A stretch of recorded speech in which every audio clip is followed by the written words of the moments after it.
All right, hello everyone. Welcome to the Awakened Happiness Now Global Series. Thank you so much for being here with us today. If you are new to me, new to my show, new to my channel on YouTube, please do subscribe. If you are watching there, there's tons of videos, so much wisdom, teachings, etc. There's current shows, previous shows, shows coming up that you can take advantage of as well. So please do subscribe. If you are here live with us, welcome, welcome. And so today, my dear friend Judith Costa is back with us, and we're going to be talking about the sacred space of not knowing, living with uncertainty. And so some of what we're going to discuss today is why uncertainty can be a spiritual doorway, not a dead end, how to stop controlling and start trusting what you can't yet see, some practical ways to stay grounded when life feels chaotic, the role of self-love and Akashic Records in moments of doubt, and how surrender creates space for miracles, clarity, and peace. And like always, Judith will be taking live caller questions on the call, and we'll be facilitating a few mini readings. So when we get to that point, we'll let you know. Okay. So for those of you who may not know Judith, Judith, sorry, my throat is really not wanting to cooperate. Judith is an unconditional love coach, a self-love expert, a seminar leader, a writer, and speaker.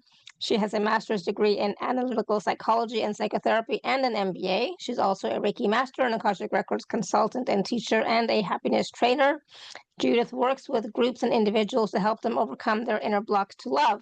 She specializes in helping her clients have a better relationship with themselves, which transforms their lives, allowing them to create abundance, well-being, better relationships, and become happier. She offers private sessions of coaching, consultations of the Akashic Records, past life regression, several workshops and retreats. And her programs include Fall in Love with Yourself, Fall in Love with Your Body, How to Manifest Your Desires, and How to Find Your Soulmate. So everyone, please join me in welcoming Judith back to the show. Judith, welcome. Thank you so much for inviting me, and it's always a pleasure. I enjoy so much these conversations, and I hope that we all will enjoy this one. Absolutely. We always enjoy having you on the show. We always learn so much, and our conversations are always so profound. And of course, your Akashic Record readings, the mini readings that you do on the call are always like so spot on. I'm always so amazed.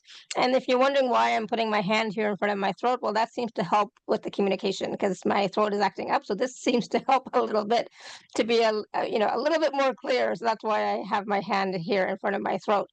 So Judith, this topic that we're talking about today, the sacred space of not knowing, living with uncertainty. I mean, it's a big one. It's a doozy, and I think we can all relate. We can all resonate with it. And there have been times.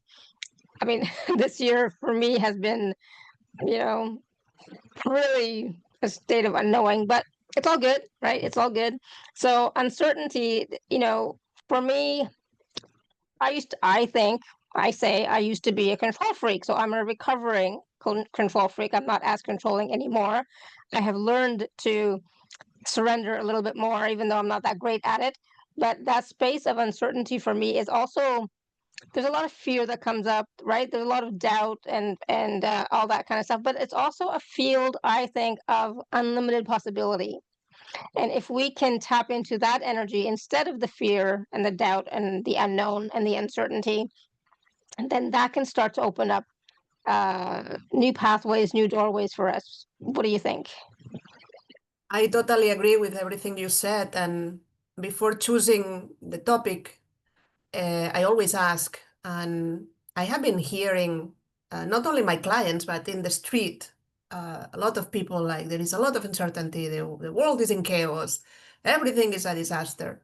And I agree with you. We have to rethink our idea of living in uncertainty because it might be what we need. As you, I was very like analytical and I like to control life, and that's impossible. And I think one of the most important lessons, spiritually speaking, is learn to how to surrender. But nobody teaches this. It's like, okay, you have to figure it out. Then when life is presenting challenges, we have to be prepared. And you don't prepare in the moment of crisis, you prepare before. Then the intention behind this conversation is to make everyone understand that no matter how big are your challenges, there is always a way of navigating And instead of considering that not knowing what is going to happen, it's bad, start like seeing everything as an opportunity to be present, to transform your life, and to grow. And again, I understand that this is difficult. The reason why we are talking about this is because, as you, but in a different way, I had a challenging year until now. But if I look behind, then I don't know, in 2016, I had a cancer diagnosis, and then I got divorced, and then I had a big car accident that was not my fault, and then I moved to Spain to take care of my parents, and now I rent an apartment and it's full of mold, and now I'm full of mold. Then it's like I had to learn this, and when life presents this, and we understand how to look at these things as opportunities, your life really get transformed, because it's not what is happening to you, it's what you do with what you are going through. And one thing is to hear that, and another thing is to practice it. Then let's give tools to everyone to be prepared, no matter what is coming. Absolutely. And just to give a practical example of sometimes when I lose my stuff. I'm gonna say something else. When I had a meltdown on Sunday, because like this, my issue started happening on Wednesday, and then it's like, okay, I contacted some people and I tried to figure it out and blah blah blah. And it's like, okay, I was very calm. I stayed calm, and it's all good. And then finally, Saturday, Sunday, it's like I have no idea. I have nobody else that I can turn to for help. Well, the people that I was reaching out to for help didn't respond, et cetera, right? So then it's like, I don't know, right? It's like, I have no idea. Yes, I surrendered, but it's like, I can't surrender anymore. It's like, I need to make something happen here. I need to change things up. So then in that moment of meltdown, I'm like, okay, who can I call now in this moment? Like, who can I call? And then I called somebody, and they were able to help me, but it took them 2 days, right, to fix the problem. But the thing is that it's not always um, easy, and sometimes we do have meltdowns, but that doesn't mean that you're less than, or like you're messed up or whatever. It just means that you got to the point where you just you couldn't handle anymore, right? And so I always that wonderful phrase, God doesn't give you more than you can handle. Yeah, yeah, yeah. It's like, okay, fine, right? But sometimes it's like, oh my God, I just and I had a break for 2 weeks, so I was good. It's like, oh, I had a break. The universe was kind to me for 2 weeks, so I was great. And then it's like, here we go again, right? So part of our learning, I guess, is to, like you said, when stuff happens, when life happens, how do we respond, right? How do we navigate that? Um, Yeah, those difficulties, those challenges, right? yeah, I think that one of the biggest things that we all do, I don't want to call it mistake, but is that we focus on the problem. We have a problem and we get upset because we have to face something that we don't like. Then first we put a label on it. This is bad. Then when we label something, that becomes the thing. Then we don't know what is behind what we are experiencing. We don't know that if after the problem comes all the gratitude, or you are gonna meet someone, or things are gonna get transformed, or you really needed a new website, and things will thrive when you have the new website. Then reframe yourself from saying this is good, this is bad, and just focus on yourself, because it seems that all our energy has to be towards the problem. Then we increase the energy on the problem and we get really stuck. Then the most important that you can do is when you are, like you were sharing, like in this situation where, I mean, that's important, that's complicated, and I need this running and it's not happening, is balance. Come back to yourself. If you meditate for 10 minutes a day, meditate for 20. If you do 1 hour, do 2.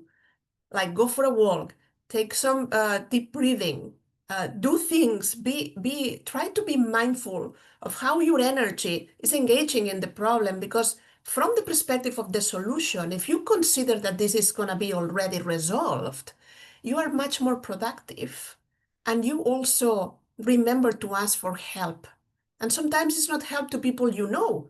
Sometimes things get resolved just in a way that you send the message to the universe, and someone that knows someone that knows someone shows up in your life. Then remember that you are not alone. Remember that you can have help, and also be there for yourself. Understand that yes, if it's difficult, it's difficult. You can say I am upset, I am angry, I am. Recognize your feelings. Don't get stuck into that state of being. Come back to yourself with some love for yourself and give yourself the opportunity to be in a state of being that allows you to bring towards yourself the solution that you need. Does it make sense? Like not focus on the problem, focus on the solution. Yeah, absolutely. And sometimes, that's the thing. It's like, oops, hold on. Someone is somebody's being weird. Hold on. Let me find who that is. No, no, I don't see anybody. Okay, they've muted themselves. Okay. Yeah. That was weird.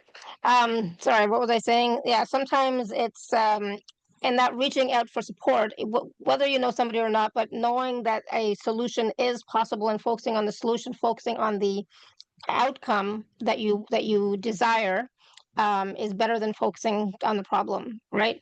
And so, absolutely, and that's what I did, right? I focused on, okay, this is the solution, this is the outcome that I want. This is I know it's possible because obviously it was happening before, so I know it's possible. And then, you know, who can I reach out to that can actually do this, fix this, right? And so and then letting go, because then again I had no control over anything. So it's like, I'm gonna let him do it. I'm gonna let him figure it out. I'm gonna let him, but I'm here if he needs anything, but I have no idea, right? So it's part of that, also surrendering, right? Letting go of the controlling and the holding on to, but letting it unfold as it's going to, which is sometimes difficult, right? It's difficult because we don't trust that the outcome is going to be okay. Then we see the situation. For example, today I had a lot of driving back and forth, taking my mother to a hospital and this and that. And if you think with the normal mind, with the traffic, it would be impossible to be on time. Then I arrive, I pick her up, we went to the clinic, we didn't wait. It's very complicated not to wait in a doctor. We arrive, we enter, everything was fast and furious. I dropped her, I went to another town. I only was 10 minutes late, but exactly the 10 minutes that the doctor that was taking care of me was late. Then when things flow in a way that everything seems to be orchestrated for you, then you learn this. This is a skill. And you trust that no matter what or how it looks like, there was lots of traffic. It seemed impossible, and it happened. It happened for you because no, it's not about if you deserve it or not, or you were lucky or not. It's something that you start practicing until the moment where it becomes your nature. Like knowing that no matter how it looks like, you ask for help and it happens. I was asking for a cancellation of an appointment for her. It just happened. Then all of these things are the way you can transform your reality. We all have to remember that we are co-creating every moment of our day. And by co-creating is that you have something to say about how it's going to go. And again, I understand that you may say, yeah, but you don't know the challenges that I'm facing. Well, I don't know, but I have mine, and they seem also big for me. And no matter if it's an illness, if it's something that seems big and uncontrollable, you still have power over the situation. Then surrendering is not sitting at home and saying, like, I'm going to be in Zen position and everything is going to be okay. You have to take action. As Shefali was saying, she took the phone and started calling people that can help her. She was not there saying, oh, God is going to fix my website. But there is a moment, and you said it also very well, Shefali, that you have to let go. you know what you want the outcome, you trust, you take action, but you allow things to unfold.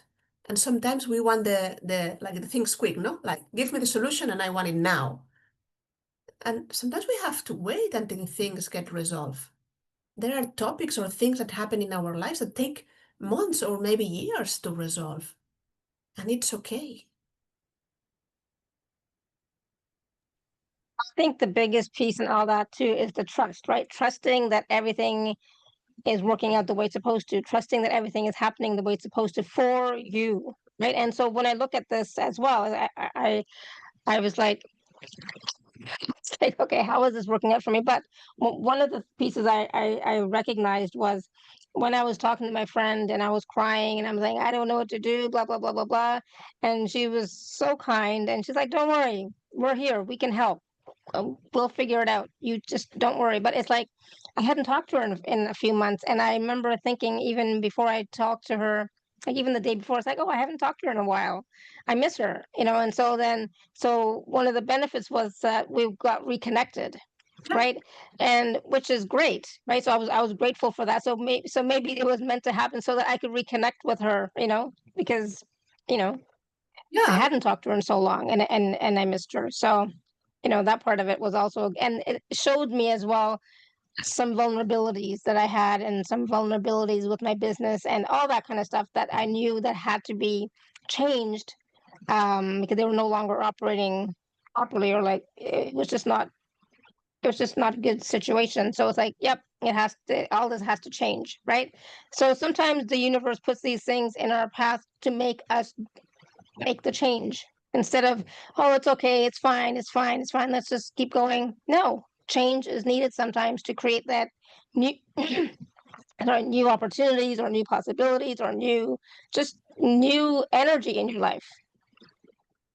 yeah, because we tend to resist to change, but sometimes we put ourselves in situations. But again, no matter what, I bought an electric car and I was very busy and I was planning a trip of 4 hours. And I was crossing Florida from the East Coast to the West Coast. Then in the middle of that, I was unaware that it's like a middle of nowhere, like a natural park. There are not even gas stations. Then I couldn't change my electric car. I could not charge. Then I arrived to a place called Naples without any electricity for my car. Then that was pretty bad because it's difficult to resolve. I did everything in my power, go to find an adjuster, go to another place, like everything in my power, everything I receive information that can resolve my problem. And everybody was like, yeah, what a disaster. You are not going to arrive where you are. You know what I got? A wonderful evening because people that I never have met in my life were so kind with me. Everybody tried to help. Everybody gave me information. Everybody was there. At the end, I found a dealer and they say, no, there is nothing we can do because there is not even a Fiat dealer here. But you can leave the car with us. And we have a guy that is an Uber driver and he can take you to the airport where you can rent a car. And everything was resolved for me. Like it's like finding an angel right there that is practical and gives you everything you need at the moment. Even the Uber driver gave me a hack.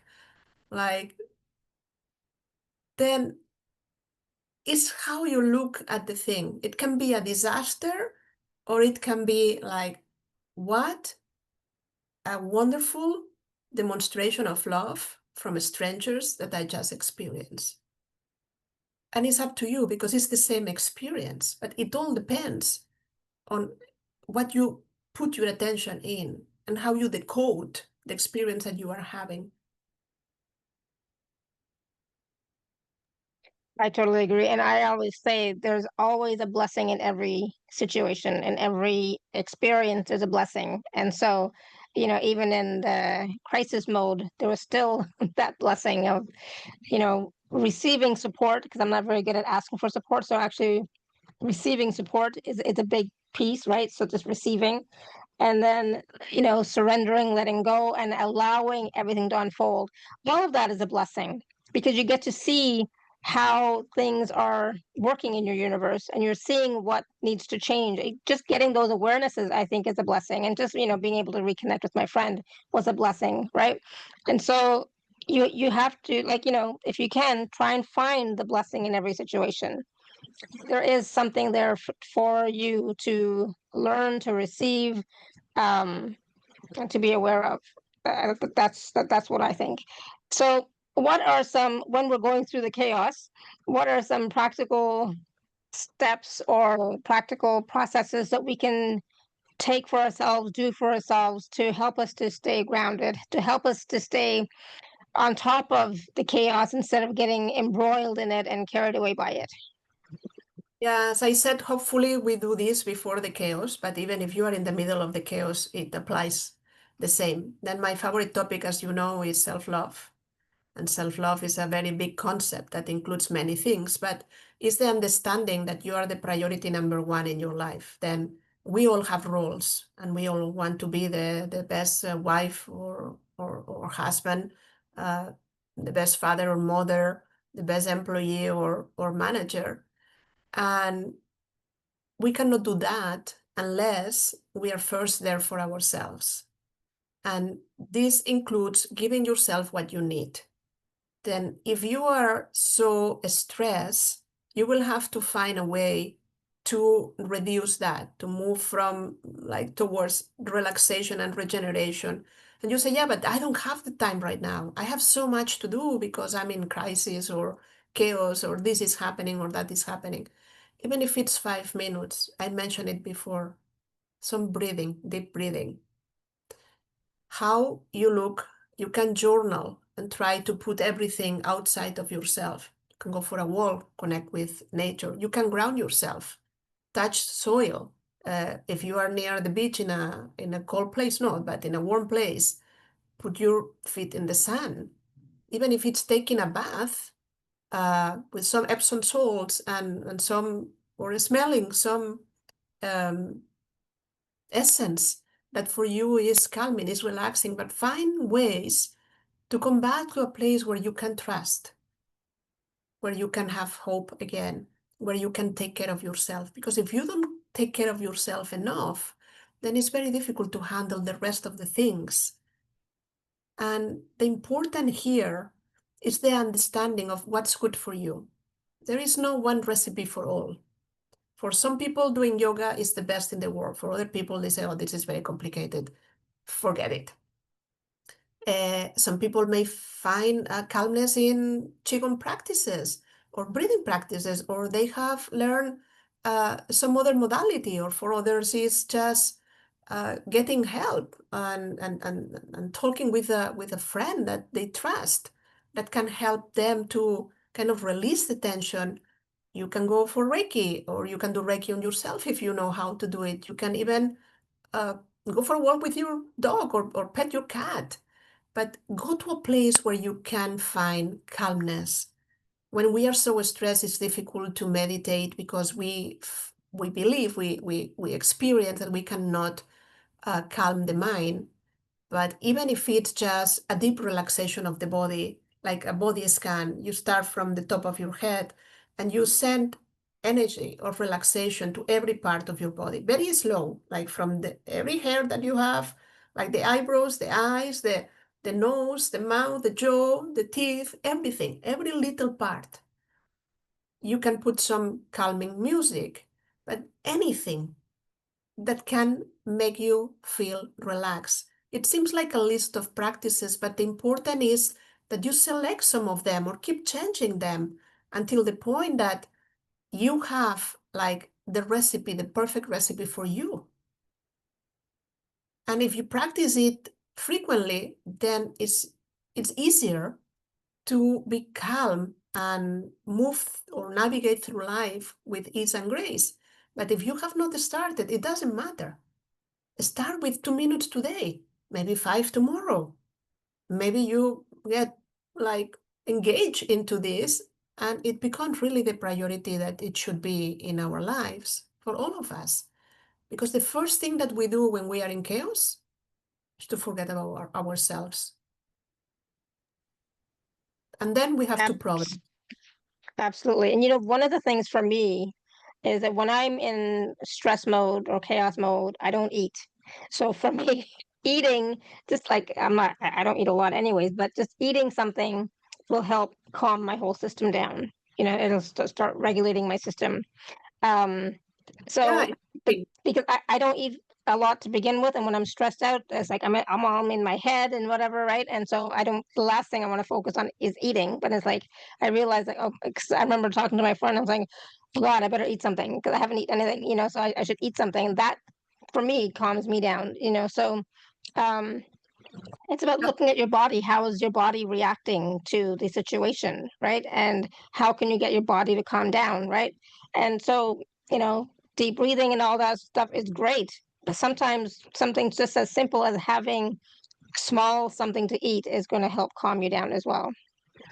yeah, I know water. people think it's not good to eat when you're upset or whatever. I don't know. I don't eat it anyway. So for me, I know I have to look at it. It's like, have I eaten today? No, I better eat something, right? So that my body can start to function properly. Yeah, this never happens to me. If you don't give me food, like I need to eat and in big quantities. But you're right. Go to the basics: sleeping, eating properly, like not junk food. But if you want a cookie, then eat a cookie. If it's gonna calm you down, eat a piece of chocolate. Like reconnect with yourself and with your body. Don't eat for eating, because some people have the opposite problem than Shefali. Like they overeat when they're nervous, and then Yeah. it's not good for the body. But sleeping is a big one.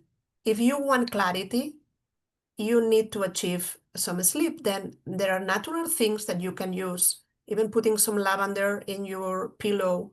There are homeopathic things. You don't have to go to the sleeping pills. There are many, many things nowadays in the market that are natural.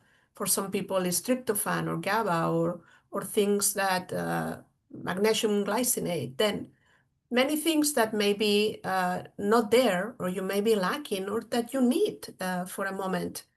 But for sure, taking care of your body, taking care of your mind, and taking care of your spirit and your emotional state. Because, as we were saying, we don't want to say this is hard because we are putting a label, but we have to understand that we have different needs when we are in chaos than when we are in, like, everything is happy-go-lucky. Yeah, absolutely. And Sarah mentioned water. Yes, absolutely. Drinking water is also going to really help a lot. And I think a lot of times, we are normally dehydrated. We don't drink enough water. So, the more water we can drink is also going to help the system to regulate itself and function properly. And the system, and I'm talking about the body mostly, but even the emotional system is going to is going to be helped by drinking water and all of these other processes and practices for sure. And now, what about self love? Because that's also a big piece, right? Because I think when we are in chaos, we tend to not be in that place of self love for sure. I mean, then we're in judgment, right? We're in fear, we're in everything but self love. Yeah, you mentioned another key element that I wanted to talk about today, like the judgment. When we feel in trouble, we tend to be very, not only judgmental, very hard on ourselves, because we tend to believe that we are guilty of something. Like, I could have avoided this, or I'm very stupid because this is my fault, or something along these lines. And it's very unfortunate, because in the moment where you need to be your best friend is when you start really criticizing yourself, and it's not productive at all, because it only creates more weight that you have to lift. And here, the most important is, if you feel that there is something that has not gone the way you wanted, forgive yourself for it.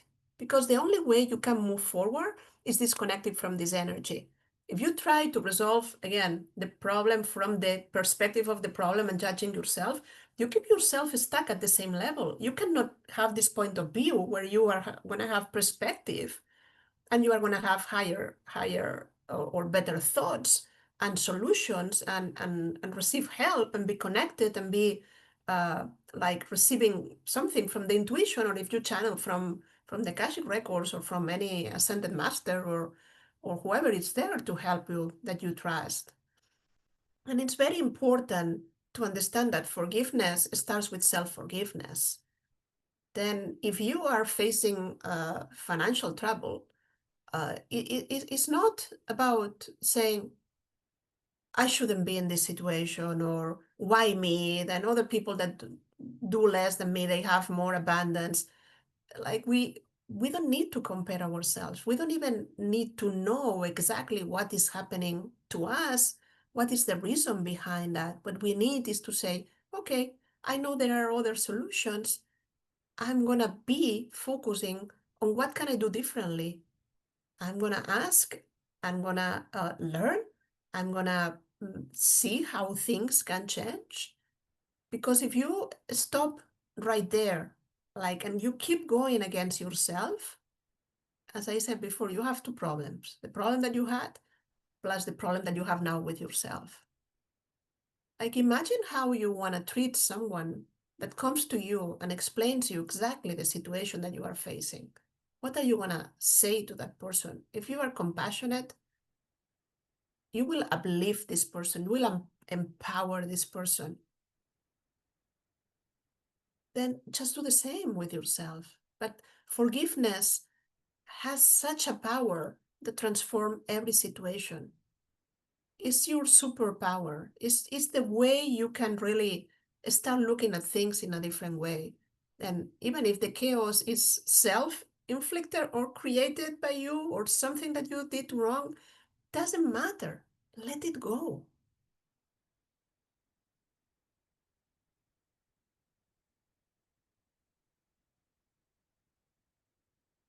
Yep, and the letting go piece, right, is that's where miracles happen. That's when we truly surrender. That's when that miracles can happen, and where opportunities can open up for us, and we get those shifts in our awareness, and the unfolding happens with more ease. Yeah, that's for sure. And also, we tend to forget that we can be helped. And you also mentioned that for you it's difficult, for example, to ask for help. And I remember I was doing yesterday a session with a client, and the topic was about that, no? That it seems that we feel sometimes pride in resolving the things on our own. Like, I'm a superwoman or I'm a superman and I will do it. And there are moments where the lesson is just that. Feel vulnerable, open your heart and say, I'm in trouble. Can you help me? Because other people don't read minds. Then how many of you or people around go through life putting a facade with a smile, but they feel miserable? They're going through a lot and they don't even allow others to know because they don't want to show that they have problems or that they are suffering or that there is something that they don't want to accept and they don't want to share. Then if you want to be authentic, you have to be really expressing what is happening in your life. You don't have to tell everyone, but select some special people, or find a professional, a coach or a therapist, or just this kind of gatherings that we are having today, and share what is in your heart, what is happening to you. Because sometimes what we need is only a little piece of clarity. And this talk was, the title was selected specifically, The Sacred Space of Not Knowing. And I do sessions for living of the Akashic Records, but what I prefer more than doing sessions is when people learn to connect with the Akashic Records on themselves. Because when you have the power to have constant guidance, when you see that you are never alone and always helped, no matter who you believe in, call it God, the spirit, source, higher power, your essence, uh, Akashic Records, ascended masters, archangels, whatever. But establish a connection with them that you can feel their presence in your life, then you can feel guided. And there are some times when it's okay not to know. Then the fact that you have the connection will give you the ability to be in this space of I don't know and I don't need to know right now. And I can live in the uncertainty of not needing to know right now. Because when people sometimes go to psychics or go to these sessions, is in desperation. Like, I am in this crisis, that someone please tell me something. Then why we don't manage our lives in a way that we can have constant communication and learn tools that can help us to be in constant like touch, knowing that if there is something that you need to know, it will be sent to you. I tend to receive messages from other people, and I have the total connection. As you know, I can channel for others, I channel for myself, and sometimes I don't realize things. And someone comes and tell me, for example, about the apartment and what happened with the mold. It was said to me, like one time, then another person, another time, another person, another time. Then I say, okay, it seems to be true. This is happening. And I was unaware. Then if there is anything that you need in your path, it will be delivered to you. But you have to have the channel open. And everyone is capable of channeling. Everyone. Everyone has intuition. We are born with it. Maybe we have put many things on top of it that we cannot feel it. Then it's important to learn that not knowing is okay. The information will get to you at the right time. I think it was Barbara I was putting within a divine order, yes.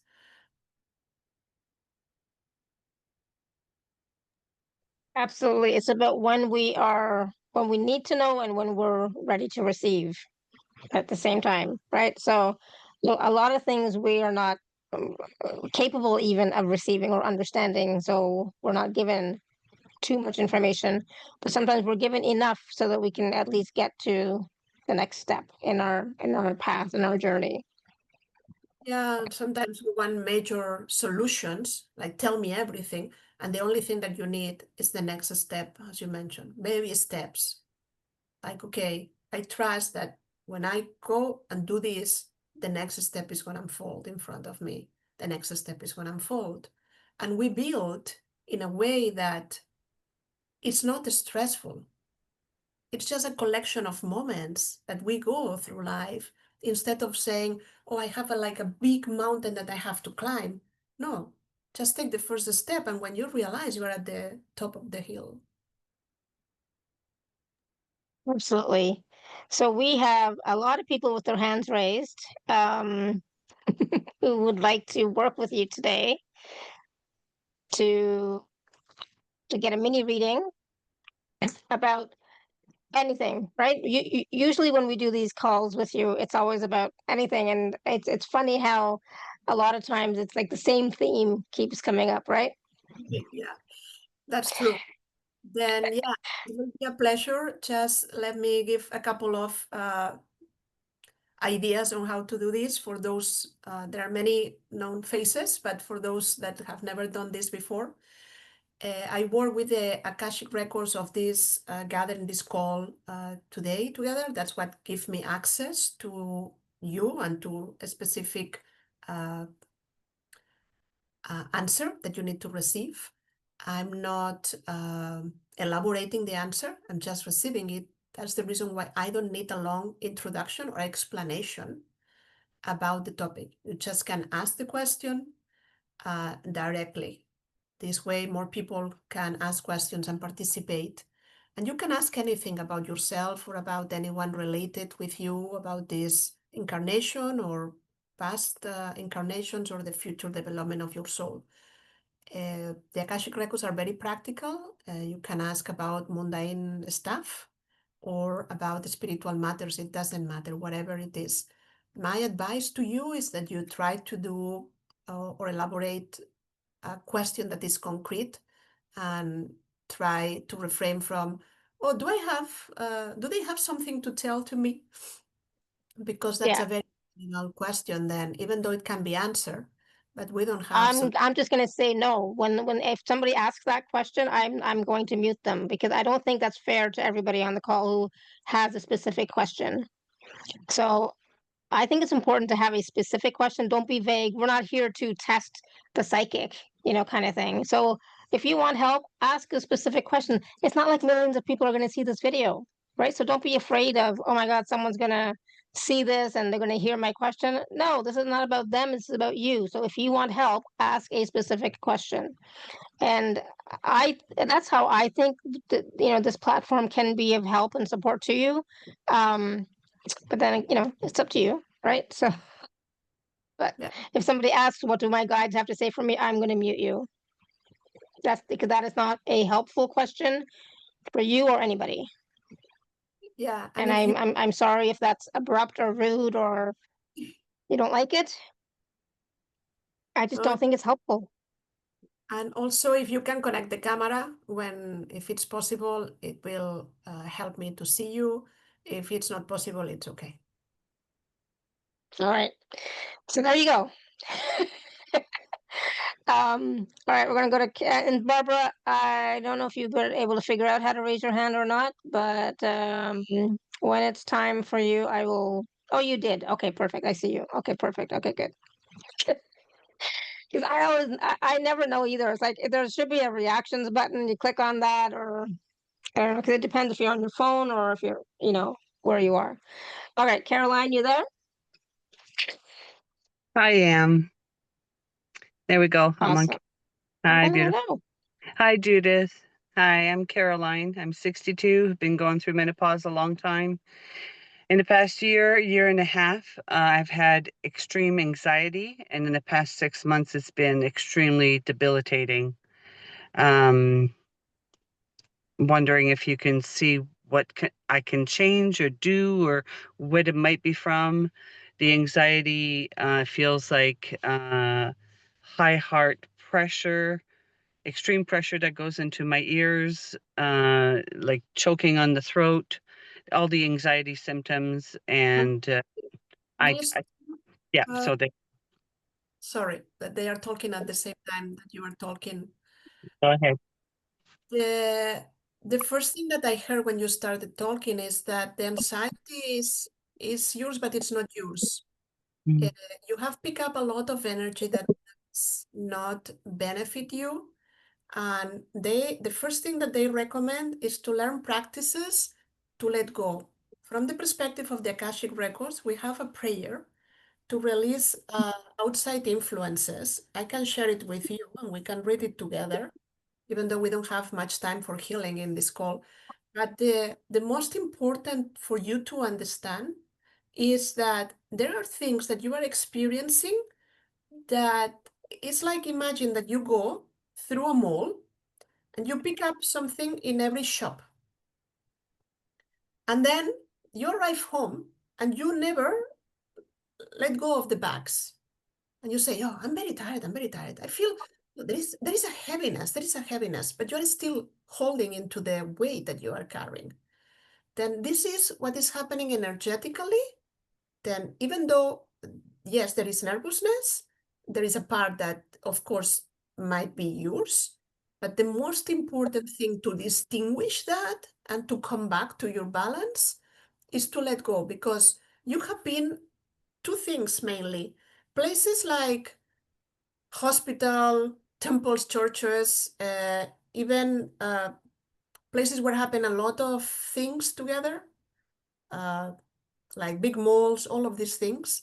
There are a Yeah, lot. I live a very simple life. I don't go to malls. I literally go to the grocery store and come back home. I do a lot of walking in nature. So, But there is stuff that you are not letting go. okay. For example, the other day I had to go to emergency room. I was feeling wonderfully.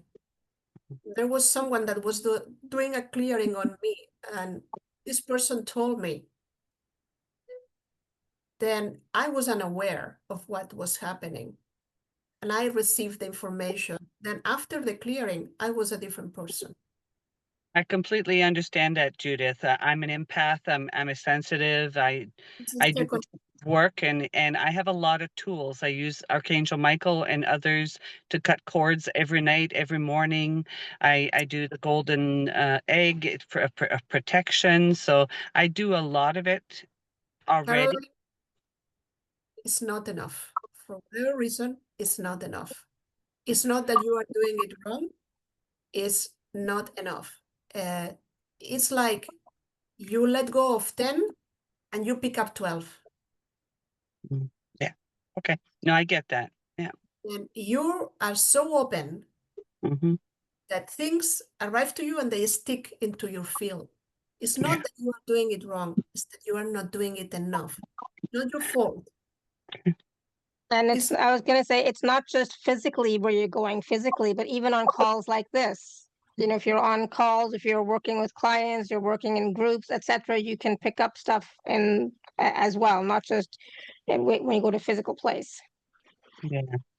You know, Alara, you know me, but yeah, anyway, I've stopped doing everything because Yeah. I don't have anything left for anyone. Yeah, I can understand. This is exactly what I was going through this year as well for months. And so I totally can relate. All I can tell you is it will shift, but yeah, keep try doing, like Judith is saying you need to do more, but it might not be more necessarily, but something different. It's not more. It's do it I in a would different that way. prayer.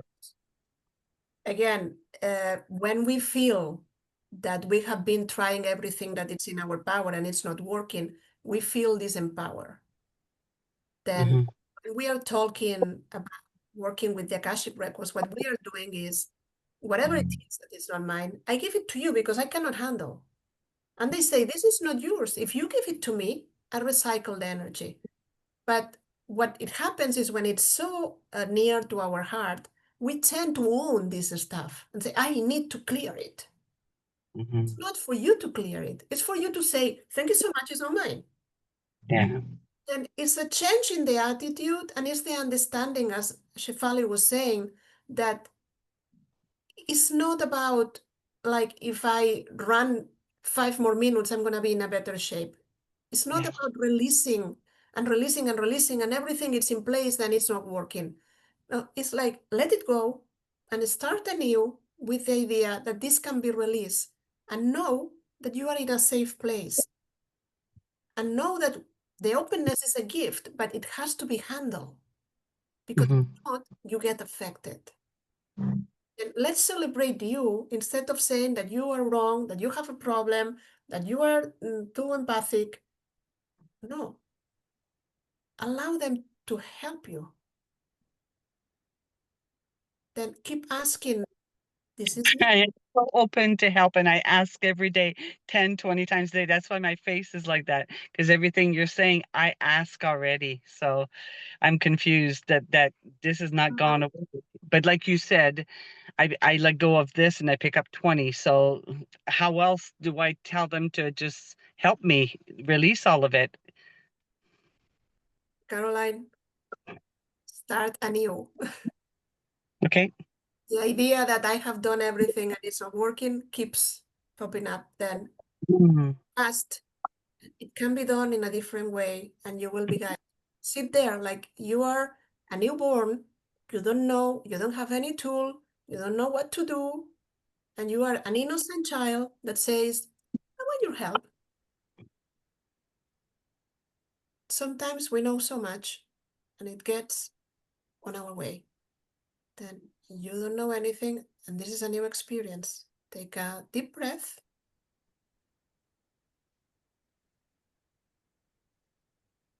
And let's read this together. Are you ready for it? Yes. Do you have a preferred name for God, the spirit, source, universe? No. Tell me one. Oh, spirit. Then repeat after me. Okay. First, set the intention. Out loud or no? For you, for yourself. Okay.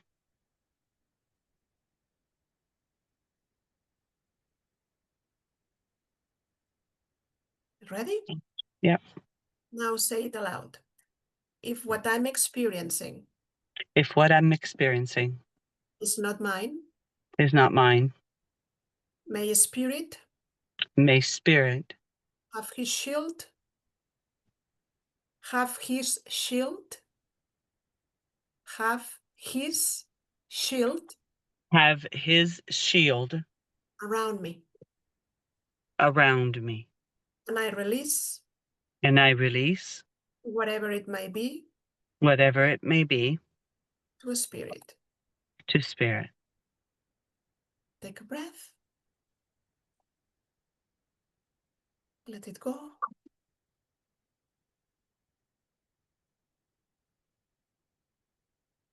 Thank you.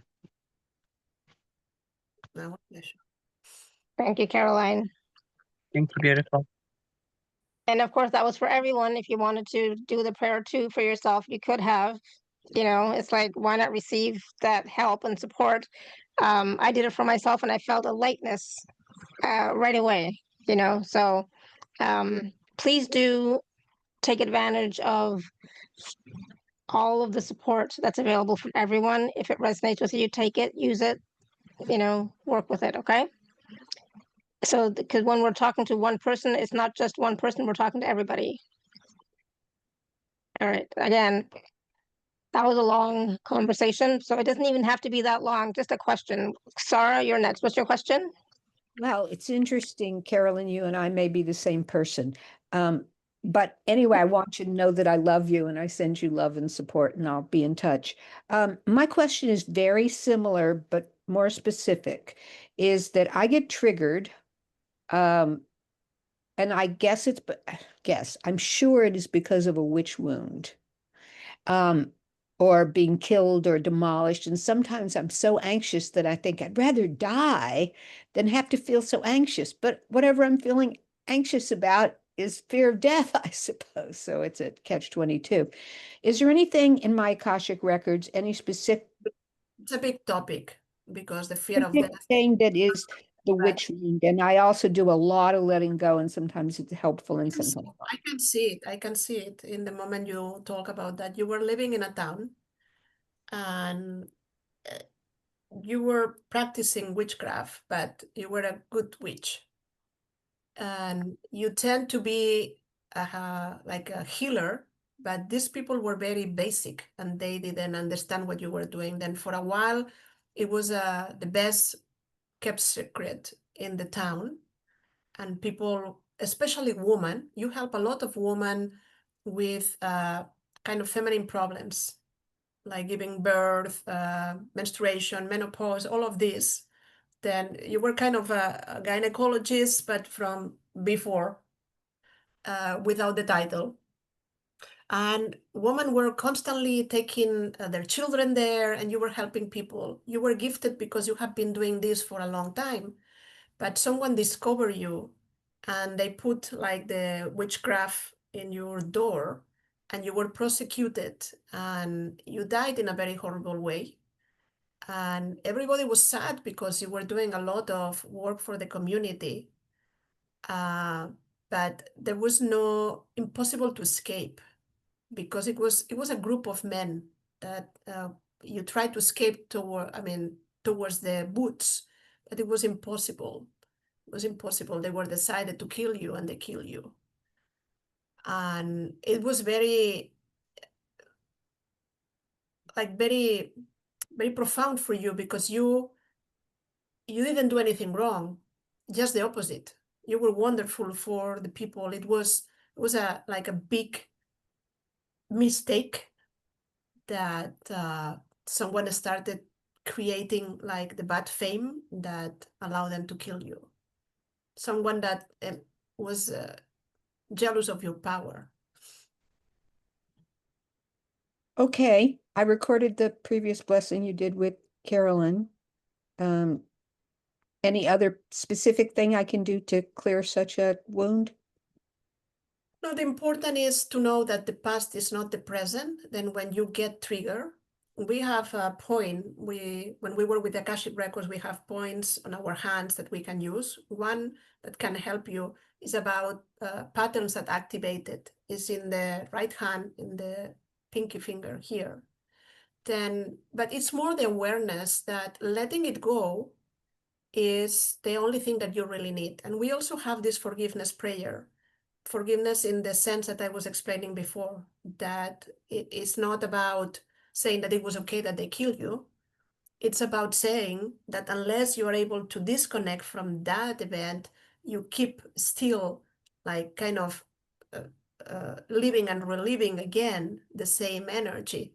Then if you want to let it go, we have this other prayer to forgive. We have mentioned it in previous calls, but I don't mind to send it to Shefali again, and everyone can benefit because it's kind of powerful. But any forgiveness method that you use, Ho'oponopono, just consciously saying, I let it go, whatever they did to me, they didn't know better.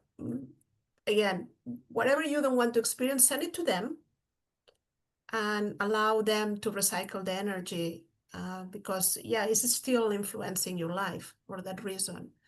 Then the awareness can disconnect you, but the most important is your choice to consciously say, that happened to me in a different time, and I don't want to be connected to those kind of energies. Yeah. Thank you. That makes me, some of the tension just went out of my shoulders. Thank you and blessings. I'll look forward to looking at that prayer and using it. Okay. Sounds good. Awesome. Thank you, Sarah. That was great. And it's about, I love what Judith just said about we're living in this moment right now. So what happened in the past, happened in the past, let it go. Meaning past life, or even in the past in this life, it's time to let it go because it no longer needs to affect you and how you create your life. Okay, but I'll definitely share that forgiveness prayer once I get it. Okay. All right, Cindy, you want to unmute?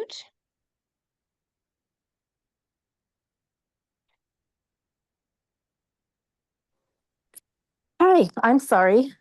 Had a little trouble That's, unmuting. that's okay. What's your question, Cindy?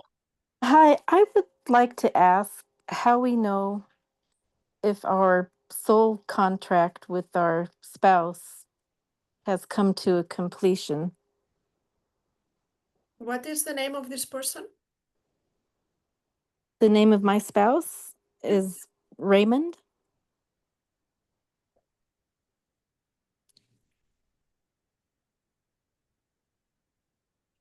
Well, they say two things, and it's going to seem contradictory, but it's not. We will explain you.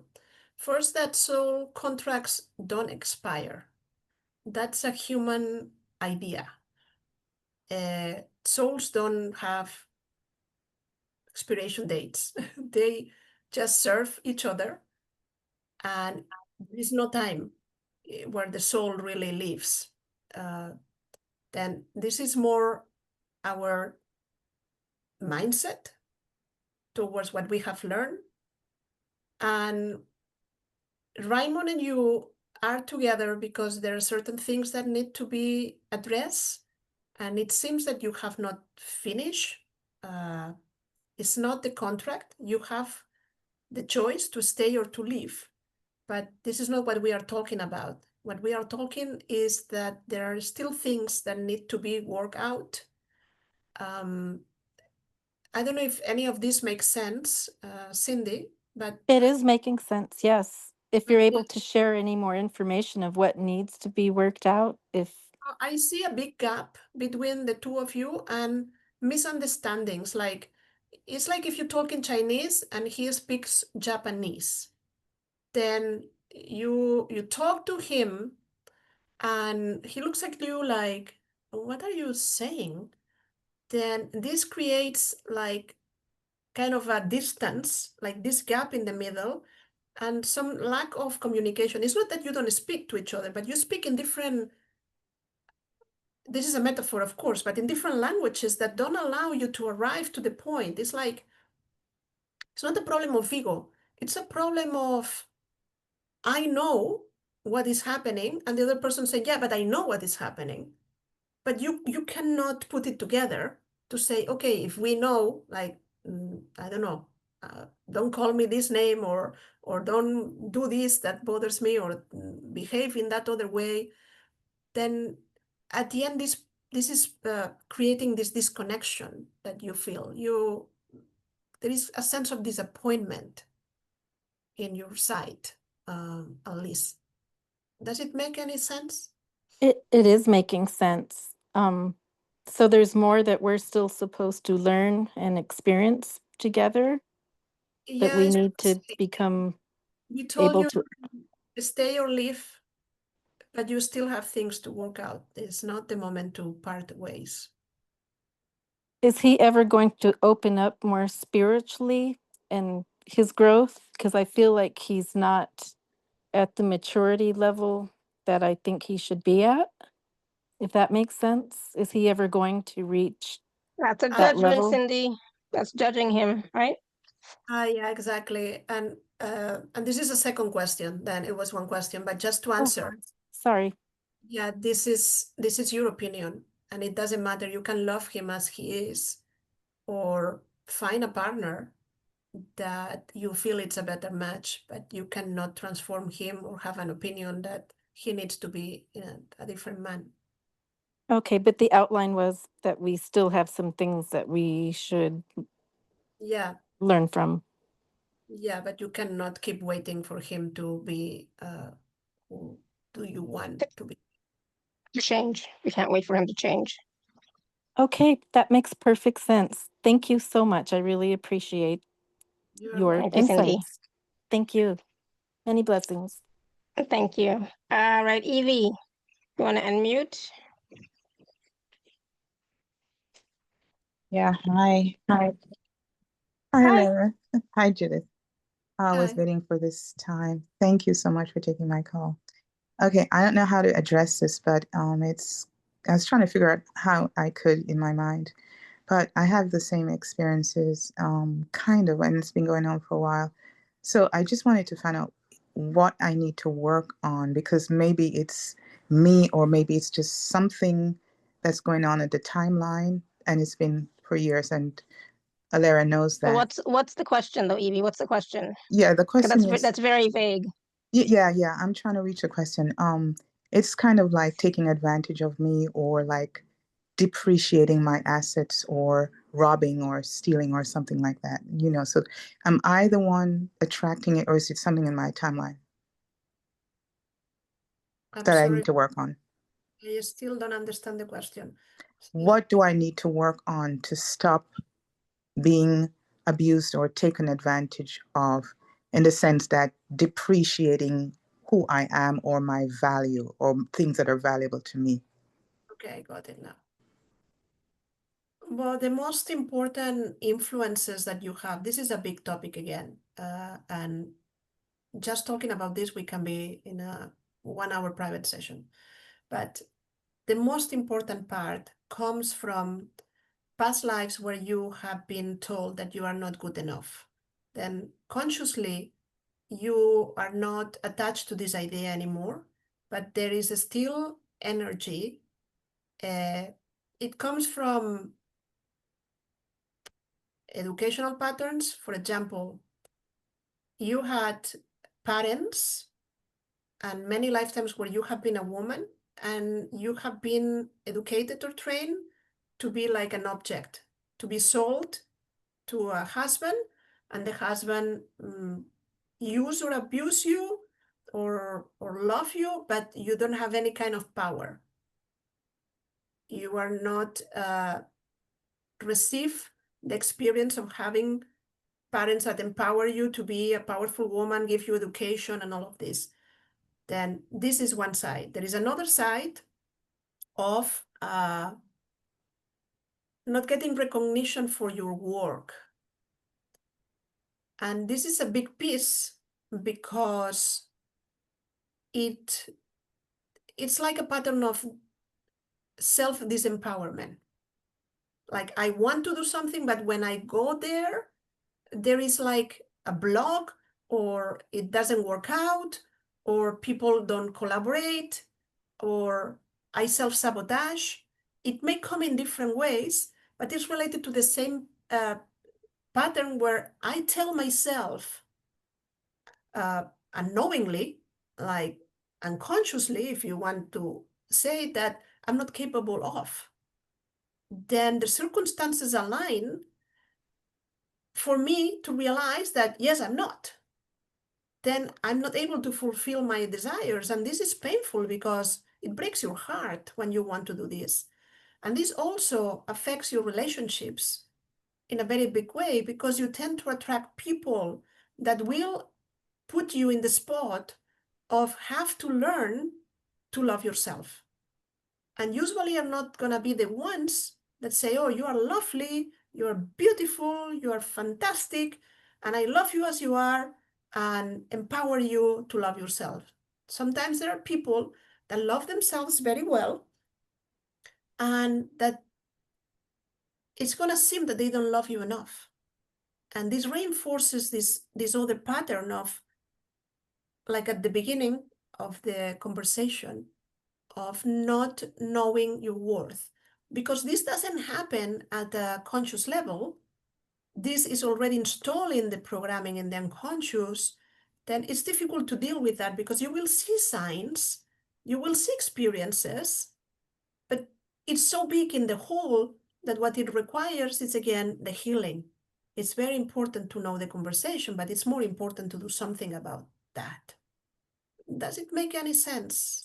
Perfect. Of course, it definitely does. A part of it I didn't see, but I definitely can relate to the whole. And now it does, the tiny parts that you mentioned now make sense. Okay, I'm glad. And again, unfortunately, we don't have much space Yes. to the clearing. But for everyone, there is a point that it's important to know. It's in the center of the palm. Then if everyone can do it, but Abby, the explanation is for you. This point helps to release energy that is contracted, but also help to integrate what you just received. And when you integrate, you can create a more positive reference point. Then we can use other points as well. The only thing that you have to do is to hold like a subtle pressure. You don't have to like be very hard, and allow the energy to be released. But what matters here is the intention. We call it grace points because we are asking for grace. We are asking for, allow me to understand everything that you told me, and to integrate in a way that I can live in a different way. Then when the unconscious becomes conscious,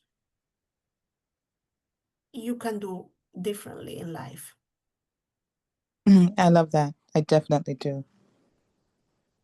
Thank you, Evie. Yes, And of course. Thank you. as we just did that, I yawned. So for me, yawning is releasing, right? Shifting. The energy is moving and shifting. So it's and I just asked, I release what is no longer serving me in this moment. What is willing and ready to go for me in this moment. And again, I'm just feeling that yawning again. Yeah, we have to do this, and you don't need to have any knowledge of Akashic Records. You don't need to have your Akashic Records open. You can do this anytime, and the more you release, the less you accumulate, and we don't have the problem that Caroline was sharing with us. I'm sorry, can I ask you, is it left hand to right or right hand to the left? I didn't see it very clearly. The right hand for all the points to make it easier. Yeah. You can use the left to put your thumb. Yeah. Oh, you can Okay, use perfect. your finger. It doesn't matter. Okay, thank you. Yeah. When we do sessions, we have a space. Usually the sessions are not only about talking and talking. We do a lot of healing. And the same when you learn, you not only learn how to channel the Akashic Records for you, you learn to people here that have done classes and know how to do this. Yeah, no, that was great. Thank you, Evie, for allowing us to receive that as well. So thank you. And I did it on the wrong hand, but then I did do it on the proper hand, and it still worked, and I still was starting to yawn. So no, it doesn't matter. If we do a class, we will select what hand is more important for you. But here, for like to make it simpler for everyone, we use the right. But if you feel more it in the left, do it with the left. It's not a rule. yeah, exactly. Keep it simple. All right, Art, you have a question for Judith? Hi, Judith. Hi, I do a meditation on YouTube and I come across this idea of disorganized attachment. Mm-hmm. And I think this is part of my personality. I did not have a real strong mom.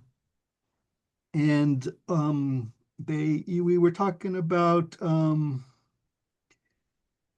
they weren't really empowering to me, and I don't think she really had a very good level of self-love, so she couldn't pass that on to me. So now I think that I have like this disorganized attachment, and I probably need I think I need some professional help. But I'm wondering, can you help me synthesize or move me quicker to healing? Yeah, we are going to give you some pointers. Okay. Okay. And from that point on, then you can decide what's best for you. There is something very important to understand. Like humans tend to put labels on things because that gives you the idea of controlling a situation. If I know how it is called, I can face it. But we don't operate like this. We see you from the perspective of your soul, who you have been, who you are, and who you can become. Then we understand the experience that you are talking as part of your journey, because yes, your mom and even more people in your life, not only your mom, operate in that way. But that's not a minus in your life. That's an important step for you to understand that the real value, the real worth, the real power is within yourself. Then they have to take it, like, or not give it to you for you to find it on yourself. Then here it applies again the self-love, because you keep looking at the past as the source of comfort, but the comfort was never there. It was taken from you for you to find it in yourself finally. I see. You have had many experiences in other incarnations where you have been betrayed also. Betrayed is equals abandonment. When people that love you or that you think they love you, people that are close to you have this behavior towards you, you start feeling less than. You start feeling like if they love me, they will never do that. Start feeling alone. Right. And that's keep kind of manifesting in your life people that do it again and again until you say, okay, I am important and I am the source of my own love. And when you finally arrive to this stage, those people stop coming into your life because you have figured out that you are never lacking love. And you're not attached to others because you have enough love within yourself. And because you are the source, you can share it. You have more to share. Yeah. Then the problem of the attachment is that I depend on the love of others, not on my own love. Right. Then the understanding of this big picture that we have described is a solution to you. So like turn around the river, huh? Yeah, it's believing that you can resolve this. If you want to do it with professional help or with us, the Akashic Records, or with anyone else, it doesn't matter. But at the end, it starts with you and it ends with you. Thank you, Judith. You're welcome. Love you. Thank you, Art. Great question. Thank you. All right, Asha, are you there?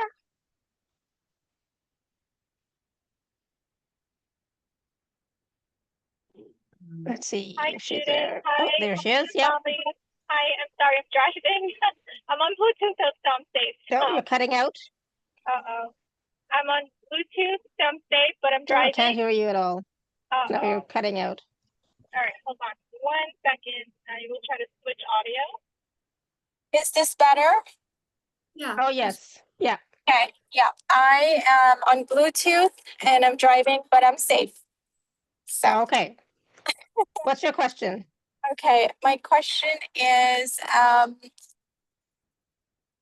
there any guidance from the Akashic Records for moving forward with career steps, next steps?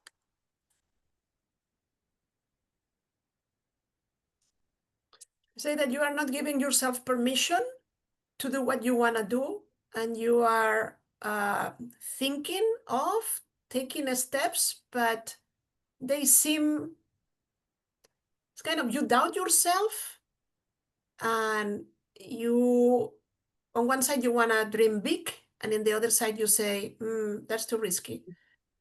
Does it make any sense what they are saying?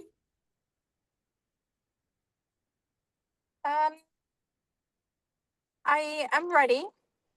Probably in the past, Judith, I was unsure, but I think I've, really worked on mindset and just confidence in my skill set as well, knowledge. And it's not a problem of knowledge. You are ready and you are prepared, and they Mhm. confirm that. What you are telling yourself is, and it's something that is connected with other moments in time. It's not only for that one. It's a pattern that not only permeates your work, it permeates other areas. You tend to be hard on yourself and try to be perfect. Then giving yourself permission to follow your dreams is a very, very big step. There are some people that, as humans, they come with this figured out, but for you, it's not a challenge. It's part of the purpose. You are much bigger than you see yourself. Your uniqueness is seen by others, but you don't see it yet. You could have taken this step earlier, but you didn't, because the key element is not if you are going to be successful or not, or what are you going to do, or what is the next step. The key element to resolve is allowing yourself to dream and to go after your dreams. And then the rest of the things will follow. I don't know if this makes sense, but they are very, like, they keep insisting in giving yourself permission, that's key. Does it make sense? Is it like more belief work? I'm taking all the actions I know how to intuitively and doing coaching and mentoring. I'm just not sure what else to do or what I need to do or do nothing. Like I don't know. It's energetic. It's And give yourself permission. you have to resolve to it with yourself. Then the more help that you find outside is like pushing yourself. You don't need to push yourself. You need to feel it and follow the feeling. The desire resides on your heart. The heart is the guide, and you are doing it very well, but from your mind. You said mindset. Yeah, mindset is resolved. Now we need the energy part. The energy part, Judith, is that just working on heart set, like feeling and going after that desire?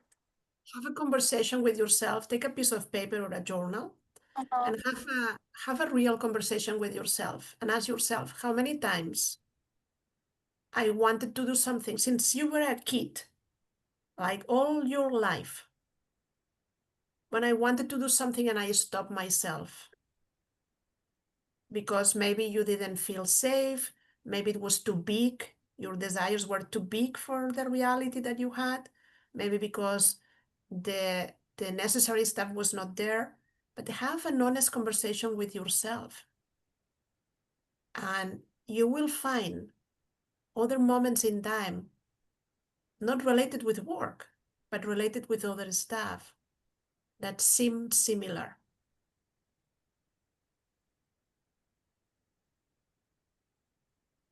So Asha, go back and watch and listen to this again so that you get the full picture, okay?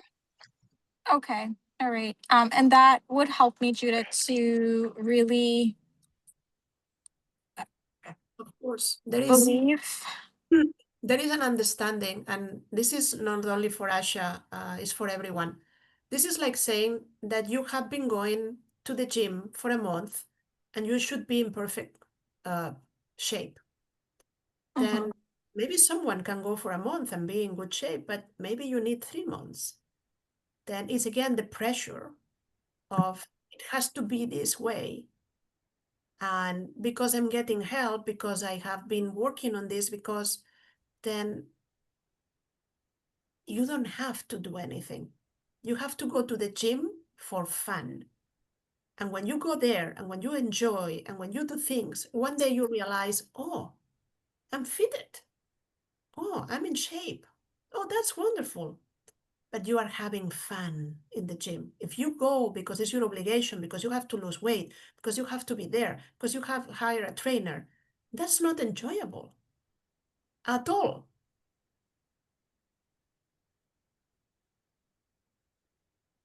Makes sense? That makes sense. So thank you so much, Asha. Thank I you, think Shefali. that Thank was you, Judith. thank you. I think that was helpful for all of us. So thank you. Yep. All right. Hold on. Okay, we're not going to get to everybody. I don't think. No, definitely not, because I'm looking at the time and we haven't even talked about the special offer yet. So let me just take a moment, Judith, and talk about the special offer, and then we'll come back and maybe do a few more. Okay? Yeah, we can do it in a shorter way because all these Hold on. have been mini readings. Then Yeah. the idea Whoops. behind the special offer this time is different. Yeah, I'm going to share my screen. Hold on. Give me 1 second. Yeah. Then Uh, there's newness in what we have prepared for you, and is taking to the next level what we have been talking at the beginning of the call. Then the special offer, it's 3 sessions that are going to be live, but you are going to have recordings if you cannot participate, where we are going to be going slowly through the tools that we have mentioned here, giving you the space to practice, to ask questions, to integrate. Of course, as I usually do, I will work with the Akashic Records then in case we need to do some releasing, some healing, something that is going on, then we will do it the same we are doing here, but in a bigger way. And we are going to learn from what everybody shares. That's the reason why this is not private. This is a group idea. Then it's going to be, it's prepared. There is a content, but it's going to be presented in the moment. That means that when we are together, the energy of the group will decide exactly what is the best for everyone that is participating. And again, there is a part that it's a teaching. There is a part that it's a Q&A, like you can bring whatever is important for you at this moment related with the topic of living with uncertainty. What is uncertainty for you? What is happening in your life? How you can resolve, next steps, tools that you can use, but especially design. If you don't have any issue, even better, designed to create the practices that will help you for the rest of your life. And we are gonna brainstorm together and bring everything that we can for everyone to choose those things that really resonate with you. And we have decided that it's gonna be always Mondays, and it's December 1st, 8th, and 15th. Again, if you cannot participate, this is at 1 p.m. Eastern, 7 p.m. Europe, 6 UK, then India, Dubai, it's a little bit late at night, and Australia a little bit early. But again, if you cannot participate, you will receive the recordings. Awesome. And there's a payment plan available as well. And of course, if you're an Inner Circle member, please use your gift code. So this is 3 live group sessions where you'll be talking about living with uncertainty, and there's Q&A plus tools and practices to assist you in, um, in living with uncertainty. Awesome. Thank you so much, Judith. And it starts on December 1st. So definitely take a look at the special offer page. Look at what some of the people have said who have worked with Judith in the past as well. And yeah, so this is the package from Judith. And I think, you know, it's so relevant right now, I have to say, Judith, because it's like I feel like we're constantly living in uncertainty. It's like it seems like a constant state now, right? Yeah, yeah, that's the reason why the Akashic Records said that this is going to be the topic. I usually talk about love in, you know, soulmate, soul contracts, self-love, love in general, relationships, but this is an important part of loving yourself as well. Then even it seems unrelated with my topics, but it's totally in sync with the rest of the things that we have been doing in the show. Yeah, absolutely. All right, Alma, you have a question? And so let's try and keep if we can get to everybody, that'd be great, but only if you can keep your question to one question and no follow-up, because we just don't have time. Yes, very briefly. Thank you. I am an Akashic Records practitioner and teacher. I have been self-employed since 2014. I do provide a variety of services, and I'm just recovering from having eye surgery in both of my eyes. And so I had to go through a time of a lot of uncertainties with my health and other problems. I am coming out of it now, and the Akashic Records have been pointing to me a direction in which to go. However, it's not clear to me in the immediate future. What do I focus on my business to bring my business to the next level? This is similar to another participant. I don't remember the name of who was driving. It was Evie or there are a Yeah, lot of that was Asha about her Asha. career. Yeah. Yeah. There is a pattern of disempowerment. You are very good at what you do, but you don't see it. Others may see it, but you don't. But that's not a conscious choice that you make. You consciously want to do the things the best possible. But the reason why the business is not really thriving is because you have not acknowledged your worth. It's like you are operating in a mundane stuff and getting distracted with other things. But your real power is the understanding that you are divine.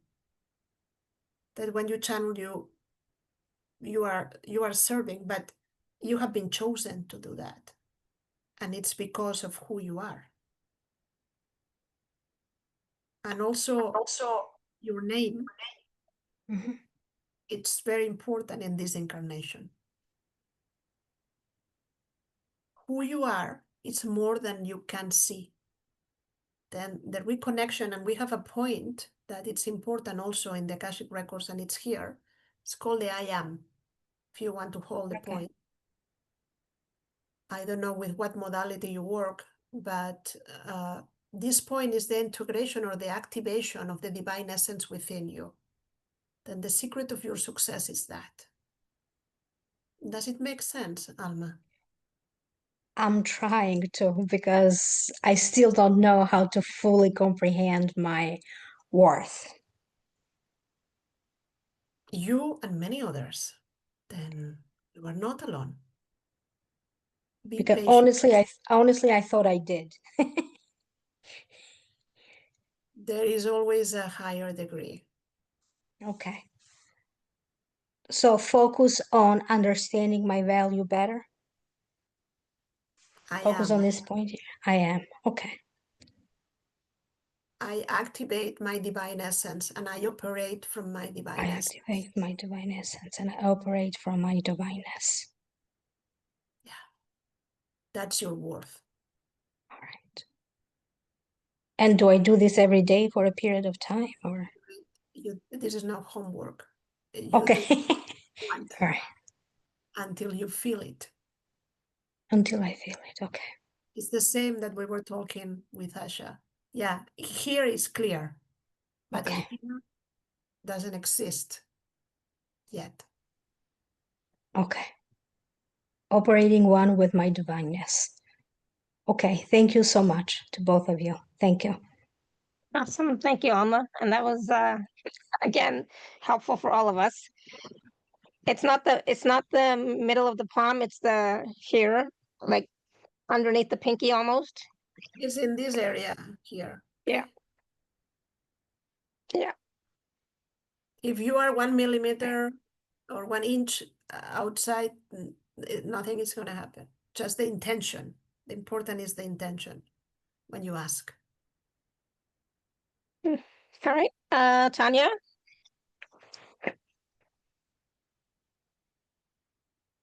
Hello, everyone. Hello, Judith. Hello. Hello. My question is about my connection with my son. He's triggering me sometimes, but I love him dearly, and I know he loves me dearly. And What's his after name? Robert, after his depression, he complains about his difficulty to concentrate, and I'm trying not to push him too hard because we had 2 years of very horrible depression. But Can I stop another you? part. Can I stop you because they are talking at the same time and I will forget. But when you start talking about your child, I saw another past life where he was already, it was not your son, it was your husband, but had an attitude of not being satisfied with life and tried to make you feel guilty for that. Like if you were not good enough to make him happy. And you took that as true. Like you believe that you were responsible for his unhappiness. The reason why you get triggered in this incarnation is because now the roles are different. And it seems that you have to make your child happy. But only him can make himself happy. But you get triggered because this is unresolved. Then here you are in a different moment, but with the same pattern, the same situation presented with different scenario.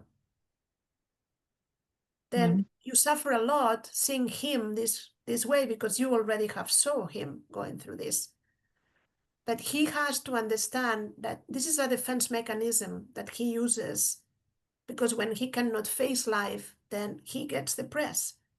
But there is going to be a moment where he's going to figure it out, again, the same topic, his power. But you cannot give him the power. He has to find it in himself. Yeah. Does it make sense? Yeah, it does completely. I should just let him be. Probably. Let him Thank be you. because that's good for him, but also you release the pressure that you put in yourself to resolve these issues. Yes. You have to look at him and see like through the eyes of empowerment, but that's it. Like that you really believe that your son is capable of resolving his life. That's the best help you can offer him. I do believe so. Thank you, Judy, so much. Thank you. Appreciate your time. Thank you, Laura. Thank you, everyone. Thank you, Tanya. All right, we're going to go to Ina. Hello, Polly. Hello, Judith. Hi. Good seeing you. Oh, nice to be here. Thank you. I would like to know what my gifts are either from my past life or my ancestors in Scotland. Oh, we need also an hour to talk about this topic. You are very... Then we are gonna point out some important thing that you need to know now because this is a very big concept. What they say is, maybe you have forgotten, but you are a very good connector. You are a mediator. You are a person that understands how to put peace, but in a way that you are able to resolve issues. It's not about separating two people that are fighting. You can understand the point of view of one, the point of view of the other, and find the best solution for both, present it, and they were like, oh, wow, this works. Then this is a very important asset because there are more people needed like you. It's not an easy skill, and this has been practiced through different lifetimes. We say that maybe you have forgotten because it's not what you have been doing lately, but it's something that for sure you can recover, but it's very, very important in many of your past lives. You were a judge also. It was not called a judge.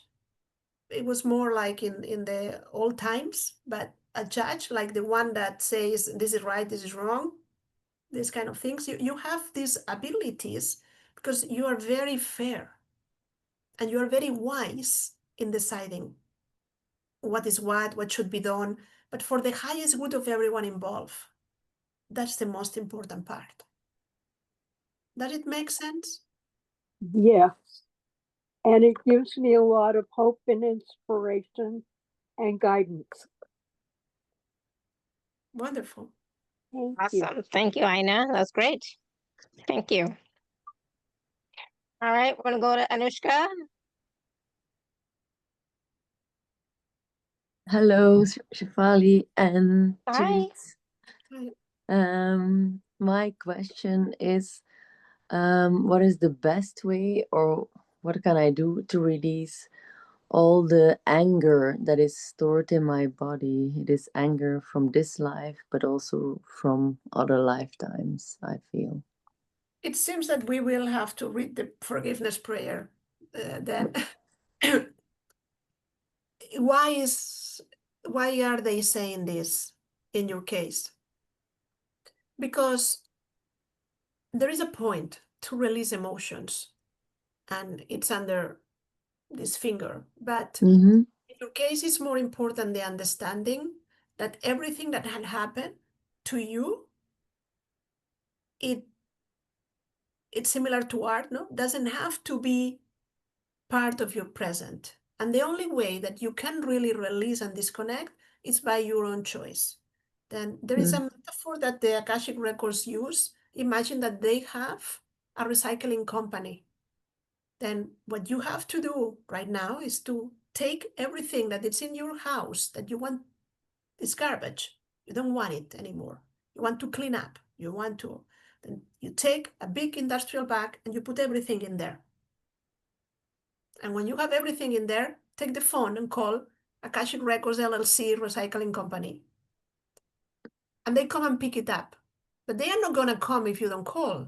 They don't like, Anushka, we know that you have garbage. No, they don't do that. They wait until you are ready to release all of this. Then you set the intention. We will read this prayer together, and everyone in the call can read it also in silence for themselves. And you, Anushka, will do it aloud. So should I push the point at the same time or not? No, you know what is the point. You can do it anytime. They say it's more important to help you with that. Then imagine yourself, imagine the bag, imagine releasing everything you want. You don't have to be specific. Put everything in the bag. If you need more bags, take as many as you need.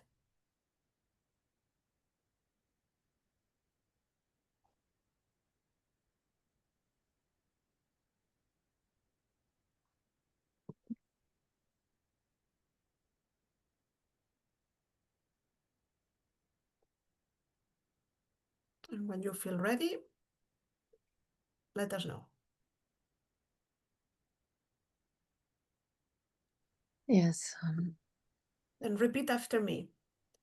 If there is anyone or anything If there is anyone or anything that has hurt me in the past, that has hurt me in the past, knowingly or unknowingly, knowingly or not knowingly, I forgive I forgive and release it. and release it.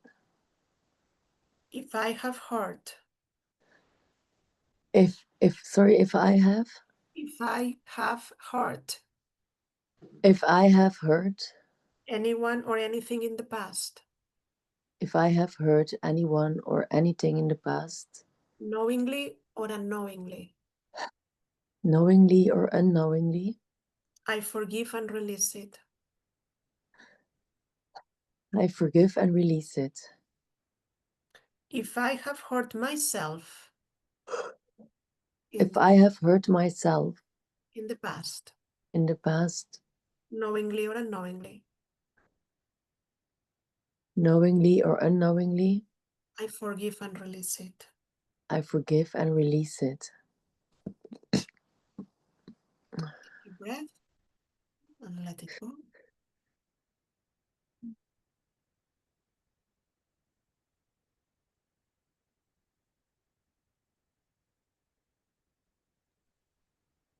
Hmm. And well done. Thank you. I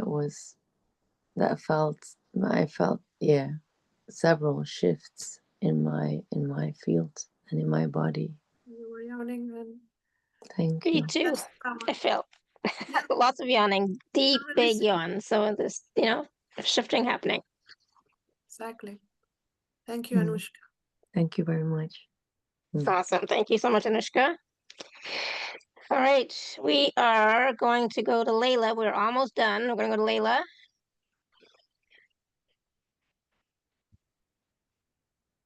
Layla was also yawning. Awesome. Hello. I had a great opportunity. My neighbor's car, my neighbor's tree fell on my car, and it was, clear cut that I had no responsibility in creating it and that they were responsible for the repair within me. And so I've been dealing with this, getting it fixed now for 5 months.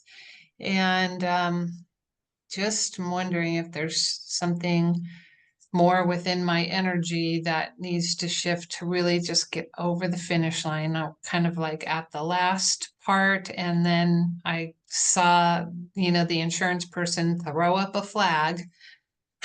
I just want to get over the finish line. So what is within me? The conversation that we had applies here perfectly. There is nothing wrong with you. It's not you. But the circumstances say that this was complicated. It should be easy, but that was complicated. Then you have two options.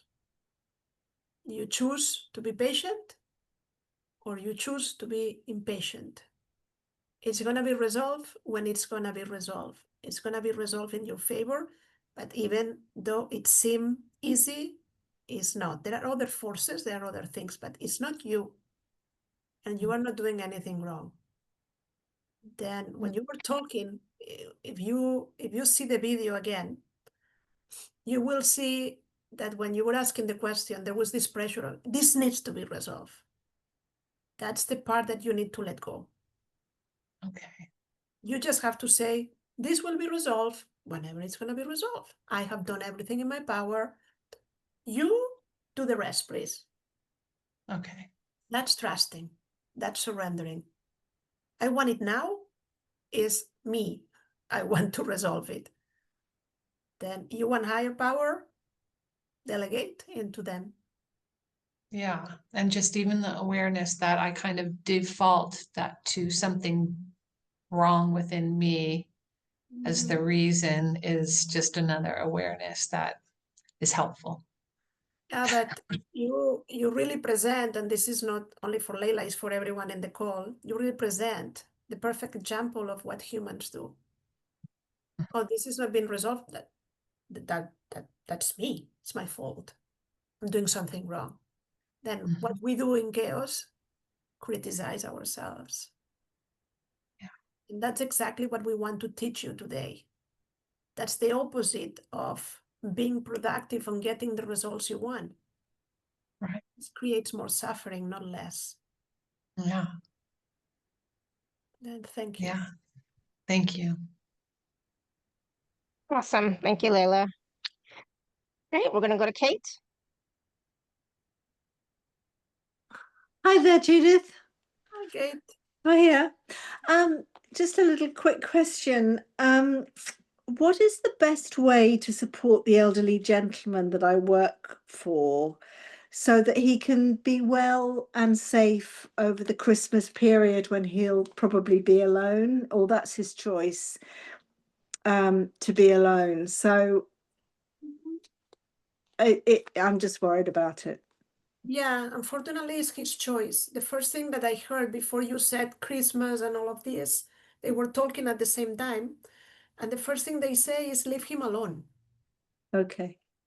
It's like, even though it seems dangerous, it seems it shouldn't be this way, it's his choice. And another thing that humans tend to do a lot is to try to modify other people's behavior for their own peace of mind or Yeah, it's worrying me. I mean, I know he's worried, but he's insistent on being alone, so then that's a major lesson. That's no matter what happens, you have to have clarity. And you have to operate from your own heart, but you have to respect the desire, even if the desire doesn't make sense for you of the other person. They say you have done enough to convince and to arrive to solutions. But I keep hearing that leave him alone. okay. Thank you. You have to be at peace. There is a part that it's his and there is a part that it's yours. Okay. Thank you. I need to learn detachment. Thank you. No, it's not detachment, it's respect. Okay. That makes sense. It's no matter what happens, it's not your choice. What you cannot do is, I'm not going to be there, but I'm going to be in another place worrying, because that's not conducive for anyone else. Then love sometimes implies to make this kind of difficult decisions where you don't see that this doesn't make any sense, it's not good for the other person, but you choose to respect the desires of the other person, even if you suffer. That's Okay. part of love. Thank you very much. Thank you. I understand. Thank you. You're welcome. Awesome. Thank you, Kate. Thank you. All right, Barbara. And then to Ansley. Hi, Barbara. Oh, we can't hear you. Oh, and you've been so patient. You've been waiting for so long. Nope. Hello? Yeah, we can hear you now. Oh, that's weird because the green was going up and down.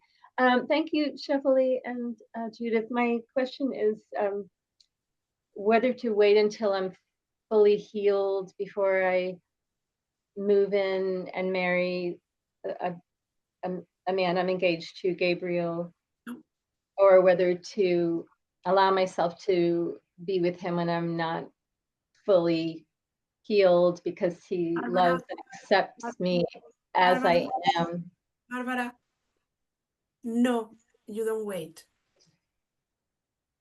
Part of your healing, and here it comes again, the same sentence, follow your desires. You are not giving yourself permission.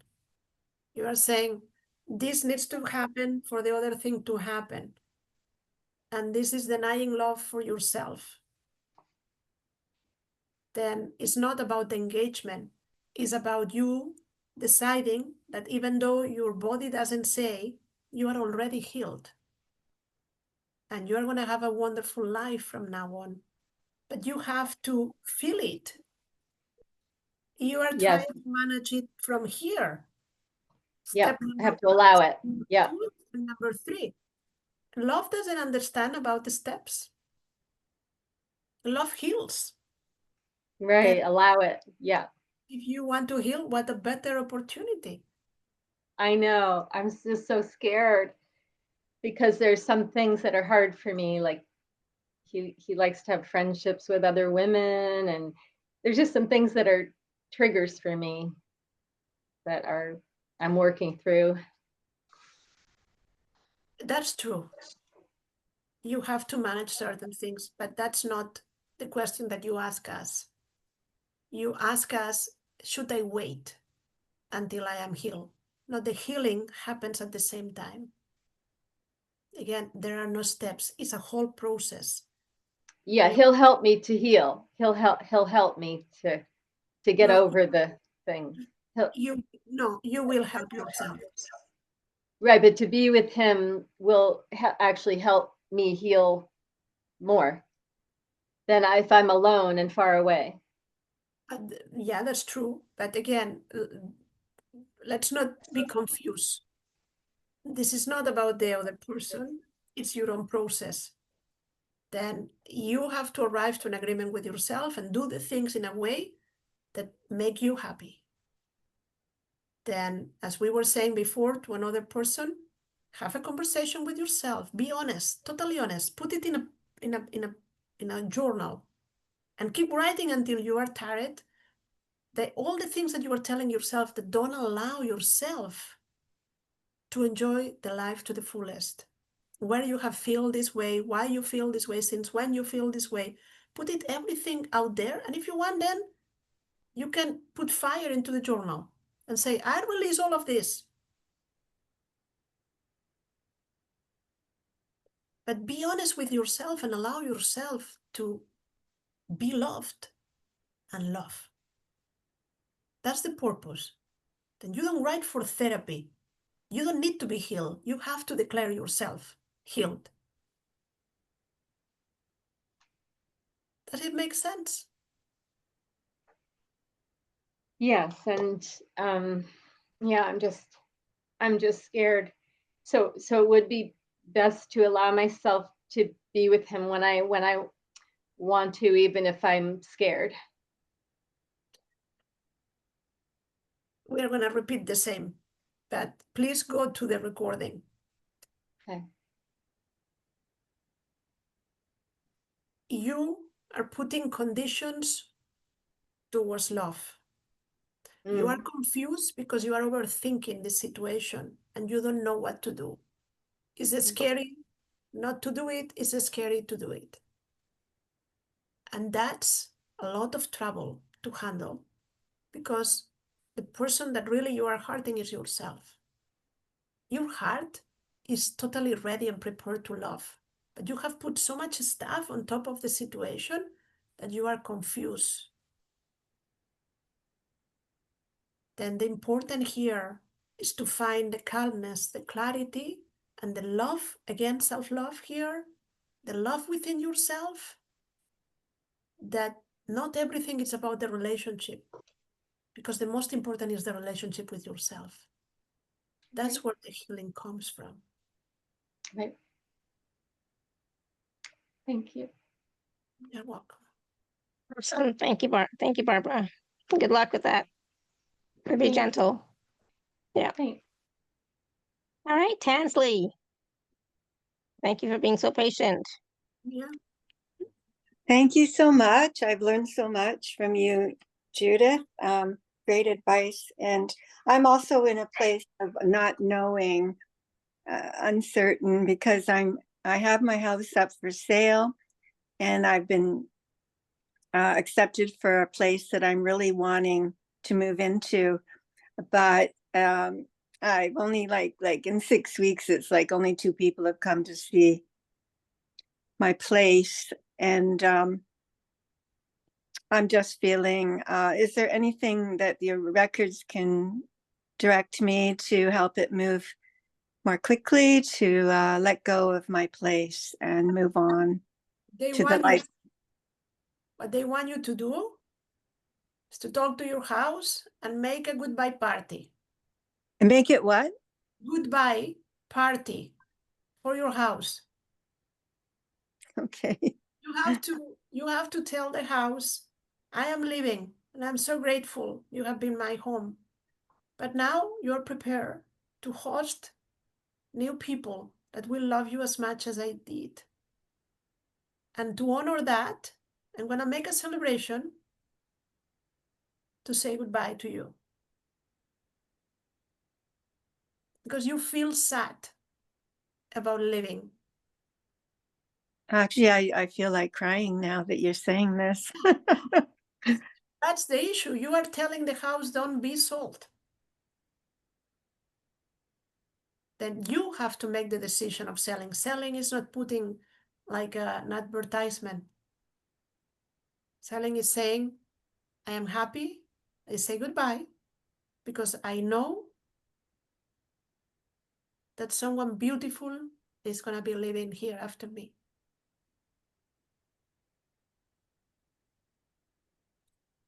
Yes, it's funny because I asked you a question about moving at the beginning of the year. Here we are again. And it's the completion time of it. So your timing was actually accurate that you gave me in the beginning of the year. We are glad to be of help, they say. Thank you. Thank you. Thank you so much. Awesome. Thank you, Tansley. And yeah, have that celebration goodbye party for your house and then focus on the new place. Beautiful. Thank you. Thank you. Wow, I can't believe we got through everybody. That was a lot of people, Yeah. Judith. Yeah, That was a lot. I mean, we did a lot. It's like the forgiveness, all the different, the grace points, so many different things. It's like, oh my goodness. That was amazing. Yeah, considering that it's 11 p.m. and I woke up at 4:30, I think that was wonderful. Thank you, everybody. That was wonderful. Yeah, and everyone, please go back and watch and listen because, again, you know, what Judith shared, what the Akashic Records shared was really helpful information for many different areas in our lives and many different tools and practices that we can start to use for ourselves. And of course, please do check out the special offer page and work with Judith in the 3-week series because she'll be taking live caller questions then as well. So you can continue to receive support from her and the records as well. So please do check that out. No, this was brilliant, Judith. Like you always give so much. You're always so generous and you're always so spot on with everyone. That you know the whole show is helpful for everyone, not just the one person that's asking the question. It's for everyone. So I really appreciate that. And I did the practices as we were doing it today, and I definitely felt a lot of shifts and in my being as well. So if you want shifts and transformation, please do go back and watch and listen again. Okay? Yeah, absolutely. And any other last words of wisdom for us, Judith? I was asked that and I forgot. But any other last words of wisdom for us today? Yeah, let's ask them how they want to close this wonderful gathering. Say that, remember that you are loved as you are. The conversation of today, even though it doesn't seem, has been about love yourself because you deserve your own love. And the rest of the things that you need to resolve will seem nothing in comparison with the situation that you had before when you learn how to support yourself, remember your uniqueness, and understand your worth. Then we are there always to remind you of who you are. Divine beings. Beautiful.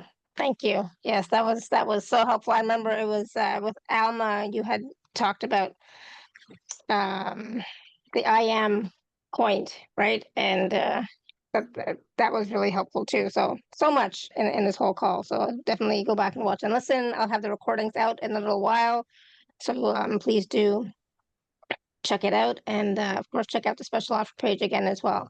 We'll be back tomorrow, same time, same place. So I will hopefully see some of you then. So until next time, may you continue to be blessed with an abundance of joy, peace, love, happiness, prosperity, and radiant health. Sending you all so much love and blessings. Bye for now, everyone. Bye. Thank you. Good night. Thank you, Alex. Thank you. Thank you, Judith. Have a great night's sleep. Thank you. Bye. Bye, everyone.